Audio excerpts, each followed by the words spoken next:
Nous sommes avec Cathy Andina Carmer qui, avec Lucien Stoppel, propose une exposition intitulée Working Class Heroine, des regards croisés sur le labeur des femmes. Alors, pour notre chaîne YouTube, je demandais à Cathy Andina Carmer de nous dépeindre simplement une de ses œuvres. Alors ça s'appelle Les Rails Charleroi, pastel sec sur papier. Ça décrit en fait la gare de Charleroi.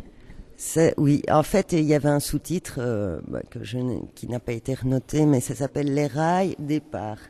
Donc, en effet, c'est une vue qui se trouve près de la gare de Charleroi, pas exactement à la gare, sur le petit pont avant, le long du ring.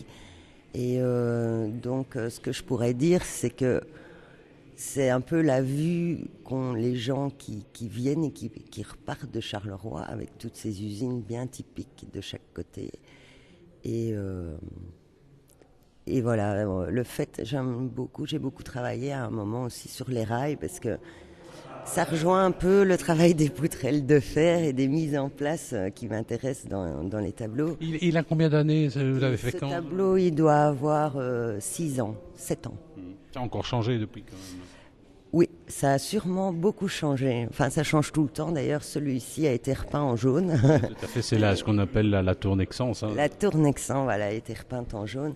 Et je dois dire que, bon, je ne passe pas tout le temps par là, mais c'est l'époque où il y avait encore de la fumée dans le ciel. Alors, quand vous vous installez pour commencer à peindre, est-ce que des gens vous observent ou comment ça se passe? Vous prenez une photo et puis après, comment j'essaye toujours de me mettre dans un petit coin où on ne me voit pas parce que sinon, c'est vrai que c'est un peu infernal. Les gens s'arrêtent et à la fin... j'ai du mal à continuer de dessiner quand on regarde derrière. Et travailler sur photo, c'est peut-être pas la même chose. Travailler sur photo, ça m'aide quand j'ai pas le temps de finir ou que je veux saisir encore avant. J'ai travaillé donc sur la cendre et sur le ciel. Et pour le ciel, il fallait toujours à un moment que je passe par la photographie parce que j'aimais bien de prendre les moments où le soleil se couche et où il y a un effet de lumière qui se mélange dans les couleurs. Et donc, j'avais besoin d'avoir la photo en complément pour continuer mon travail, puisque c'est des moments qui sont très courts, en fait. Merci.